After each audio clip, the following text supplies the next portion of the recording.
안녕하십니까.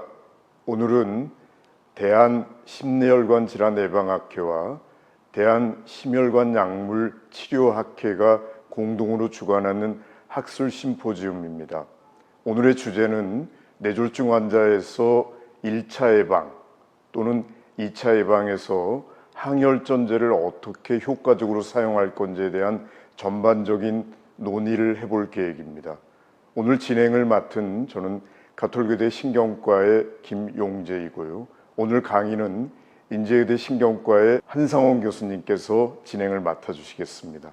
한 교수님 안녕하십니까? 네, 안녕하십니까? 네, 오늘 아주 알찬 내용으로 준비를 해주셨던데 강의의 진행 순서는 한 교수님께서 맨 처음에 뇌졸중 환자 1차 예방, 그러니까 뇌졸중이 아직 발생하지 않은 환자들에게서 우리가 어떻게 항혈수판제제를 사용할지 리뷰를 해주실 계획이고요. 그 다음으로는 2차 예방, 그러니까 이미 뇌졸중이 발생한 환자들의 재발을 막기 위해서 어떻게 우리가 항혈전제를 효율적으로 사용할지 강의를 해주실 계획입니다. 그리고 마지막에는 새로운 약제들의 임상 시험들을 중심으로 흥미로운 이야기를 해주실 것 같습니다. 자, 그러면 한 교수님의 강의로 오늘 이야기를 함께 풀어가 보도록 하겠습니다. 네, 한 교수님. 네, 소개 감사합니다. 네, 소개받은 인지대학교 상계백병원 신경과 한상원입니다. 먼저 이런 좋은 자리를 마련해 주신 학회 여러분들께 깊은 감사를 드립니다. 오늘 강의는 소개해 주신 대로 세 가지 주제를 정했습니다. 첫 번째로 프라이머리 프리벤션 오브 스트로크, 두 번째 세컨더리 스트로크 프리벤션에서의 안티플레이드 에이전트의 역할, 그리고 세 번째로는 심혈관계 치료에서는 흔히 사용되지만 뇌졸중 예방을 위해서는 사용되지 않는 뉴 드럭에 대해서 간단히 리뷰하도록 하겠습니다. 첫 번째로 스트로크 1차 예방에서 사용되는 항혈수판 제제의 의의에 대해서 말씀드리도록 하겠습니다. 뇌졸중 진료 지침은 2009년도에 대한뇌졸중학회에서 아스피린과 관련하여 국내의 권고사항을 정리했습니다. 권고사항을 살펴보면 1. 심뇌혈관 발생 고위험군으로 주요 출혈 부작용 발생 위험에 비해 아스피린 예방 효과의 이득이 높은 것으로 판단되는 경우 전체 심뇌혈관 질환 예방을 위하여 저용량 아스피린의 사용이 추천된다. 10년 심뇌혈관 질환 위험도가 6에서 10% 이상인 경우 발생 고위험군으로 고려할 수 있습니다. 2번, 당뇨병 또는 무증상 말초 동맥 질환만 있는 경우 아스피린은 전체 심뇌혈관 질환, 허혈성 심장 질환 및 뇌졸중의 1차 예방에 유용하지 않습니다.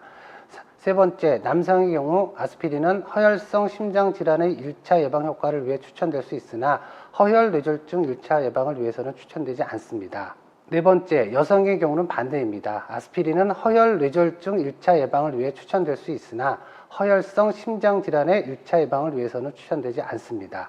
마지막으로 장기간의 정기적인 아스피린 복용은 뇌출혈을 포함한 출혈 부작용의 위험을 유의하게 증가시키므로 각 환자마다 예방 효과의 이득과 출혈 부작용의 위험성을 신중히 검토해야 합니다. 특히 우리나라의 경우는 서양에 비해 상대적으로 뇌출혈의 발생률이 높기 때문에 이 점을 고려하는 것이 반드시 필요합니다. 그럼 안티플레이드 에이전트의 1차 예방 효과에 관련된 논문들을 간략하게 리뷰하도록 하겠습니다. 첫 번째로 2014년도에 나왔던 논문입니다. 이 논문은 이스케믹 스트로크의 프라이머리 프리벤션에서의 아스피린의 베네핏과 세이프티에 대해서 메타 분석을 한 스터디입니다. 총 14개의 랜더마이즈 트라이얼이 인출이 됐었고요. 결국 보게 되면 아스피린을 쓰게 되면 적어도 17%의 이스케믹 스트로크의 리스크를 감소시키는 것으로 되어 있습니다. 그런데 한 가지 문제점은 아스피린의 경우는 출혈의 부작용이 있습니다. 그래서 부작용을 살펴봤을 때 이런 프라이머리 프리벤션에서 아스피린을 사용하는 경우는 시리어스한 블리딩 이벤트의 리스크를 증가시키게 됩니다. 이런 것들은 건강한 성인이나 또는 프리비어스 CVD가 있는 환자에서 모두 동일하였습니다. 결국 결론을 말씀드리면 시비어 블리딩 이벤트를 증가시키므로 아스피린의 경우 건강한 성인에서 사용하는 것은 프로텍티브 베네핏은 크지 않다고 말씀드릴 수 있습니다. 두 번째 논문은 일본에서 진행된 아시아 논문입니다. 2016년도에 발표가 되었었고요. 베스큘라 리스크 팩트를 갖고 있는 엘더리 페이션트에서 아스피린의 스트로크 프라이머리 프리벤션에 대한 효과를 연구한 논문입니다. 총 14,000명의 환자 60에서 85세의 환자를 모았습니다. 하이퍼텐션 또는 디스리피데미아 또는 다이아베티스를 갖고 있는 환자들을 5년 동안 추적 관찰하였습니다. 결과를 살펴보면 아스피린은 넌 시그니피컨트하게 이스케믹 스트로크나 TI의 리스크를 감소시켰으나 넌 시그니피컨트리하게 ICH의 리스크를 증가시킵니다. 결과적으로 살펴보면 리스크 베네핏을 감안했을 때 프라이머리 프리벤션에는 효과가 전혀 없었습니다. 이와는 반대로 아스피린과 사용 없이 뇌경색이 발생되는 리스크 팩터로는 나이가 70세 이상이거나 담배를 피거나 또는 다이아베티스를 갖고 있는 환자군에서 스트로크의 발생률이 높았습니다. 이러한 것은 아스피린을 사용하는 것보다 그러니까 스모킹이나 다이아베티스 같은 우리가 조절할 수 있는 위험인자를 조절하는 것이 뇌졸중 1차 예방을 위해서 더욱더 중요하다는 점을 시사한다고 생각합니다. 다음은 그렇다면 어떤 환자에서 과연 써야 될까가 이슈가 될 것 같습니다. 이거는 2016년도에 US 프리벤티브 서비스 태스크 포스 팀에서 아스피린 사용에 대한 클리니컬 가이드라인을 만들었습니다. 그래서 가장 재미있는 점은 10-year ASCVD 리스크를 계산해서 리스크가 10% 이상일 경우에는 약물을 사용하는 것을 추천하고요. 그 다음에 10%가 되지 않은 경우는 사용하지 않는 것이 좋다고 권고를 하였습니다. 아래 문장을 보시면 알겠지만 결국 아테로스클레로틱 디지즈가 있는 환자에서 아스피린을 사용하게 되면 MI나 다른 이스케믹 이벤트는 예방할 수 있지만 과연 그러면 에이심토마틱한 페이션트에서 스트로크를 예방할 수 있는지는 아직까지 명확하게 알려져 있지 않습니다. 링크된 사이트를 클릭하시면 다음과 같은 화면이 뜹니다. 이것은 아메리칸 컬리지 오브 카디올로지 ACC에서 만든 아테로스클레로틱 카디오베스큘러 디지즈 리스크 에스티메이터 플러스 화면입니다. 보시다시피 에이지, 섹스, 레이스, 시스톨릭 BP, 다이스톨릭 BP, 그다음에 토탈 콜레스테롤, HDL, LDL 콜레스테롤, 다이아베티스, 스모킹, 그다음에 하이퍼텐션 트리트먼트 각각의 공란을 채우게 되면 다음과 같은 윗화면에 있는 커런트 10year ASCVD 리스크가 계산이 됩니다. 이게 제 프로토콜인데요. 저는 10year 리스크가 8.6%입니다. 근데 이 경우에서 만약에 담배 흡연을 중지하게 되면 생활습관 변화가 가장 중요하다고 말씀을 드렸는데요. 만약에 6개월 만이라도 금연을 하게 되면 ASCVD 리스크는 3.9%로 떨어지게 됩니다. 그러므로 특히 뇌졸중 2는 ASCVD 리스크를 줄이는 데 있어서는 약물 치료도 중요하지만 스모킹 같은 생활 패턴을 바꾸는 것이 무엇보다 중요하다고 생각합니다. 앞의 내용을 간략하게 표로 정리해 봤습니다. 2016년도 자마에 나왔던 건데요. 그럼 어떻게 해야 되느냐? 일단 프라이어리 히스토리 오브 ASCVD 환자 2차, 즉 2차 예방을 위해서는 안티플레이드 에이전트는 무조건 사용을 해야 됩니다. 그러면 프라이머리 스트로크에서는 어떻게 돼야 되냐? 브리딩 리스크가 높거나 또는 아스피린의 컨트라 인디케이션일 때는 당연히 아스피린, 안티플레이드 에이전트를 사용하면 안 됩니다. 그러면 10year CVD 리스크가 10% 이상이면 일단 약물을 사용하는 것을 권장합니다. 10% 미만인 경우는 일률적으로 사용할 필요는 없습니다. 그러나 10%가 넘는다 하더라도 우리가 베네핏과 함을 따져서 약물을 사용했을 때 베네핏이 높을 경우에는 아스피린을 사용해야 되지만 베네핏보다 함이 더 높을 경우에는 아스피린을 사용하지 않는 것이 적절한 치료라고 생각합니다.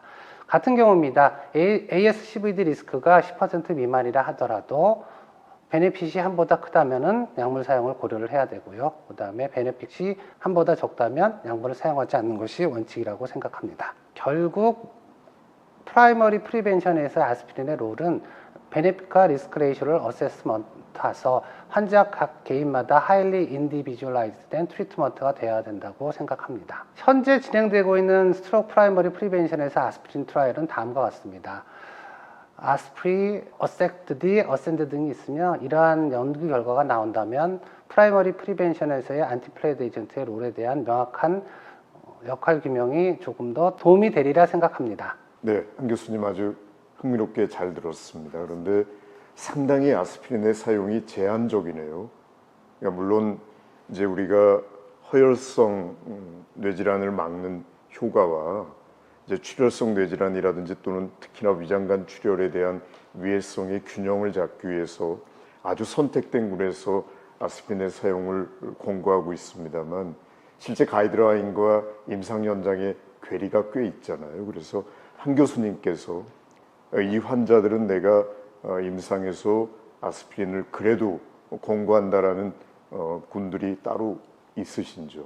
어려운 질문을 해주셨는데요. 아직까지 명확한 에비던스는 없습니다. 그러나 개인적으로 생각할 때 메이저 인트라크레니얼 베슬 또는 익스트라크레니얼 베슬의 50% 이상의 타이탄 스테노시스 또는 오클루전이 있는 환자분, 그리고 에이심토마틱한 라지 헤미스피릭 인팍션이 있는 환자분에서는 증상이 없다 하더라도 아스피린을 사용하는 게 좋지 않을까 생각을 하고 있습니다. 네, 한 교수님 한 가지 더 추가적인 질문입니다. 강의의 대부분이 아스피린 이야기를 하셨잖아요. 그리고 대부분의 가이드라인이 아스피린 위주로 이루어져 있습니다만 실제 우리는 아스피린 이외에 항혈수판제제 약물을 많이 가지고 있는데, 그러니까 플라빅스라든지 클로피도그렐이라든지 이런 약제들을 혹시 1차 예방 환자에게 써보시거나 또는 나름의 적응증으로 생각하시는 부분이 있으신지요?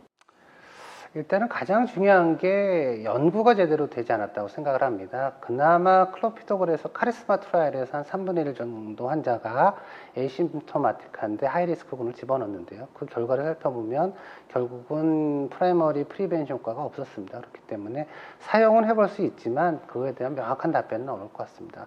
그리고 또 두 번째로 중요한 게 코스트 앤 베네핏이라고 생각을 하는데요. 아스피린이라는 강력하고 싼 저렴한 약물이 있는데 과연 효과가 검증되지 않은 비싼 고가의 항혈수판제제를 사용하는 것보다는 사용하게 된다면 아스피린을 사용하는 것이 더 적절하다고 생각을 합니다. 한 교수님 잘 들었습니다. 네, 고맙습니다. 네, 지금까지 1차 예방에서의, 그러니까 특별히 뇌졸중의 1차 예방에서의 항혈수판제제를 아스피린을 중심으로 저희 이야기를 나눠봤습니다. 정리하자면 결국은 리스크와 베네핏을 적절하게 사용을 해야 되고요. 현재로서는 아스피린의 역할은 그렇게 크지 않은 것 같습니다.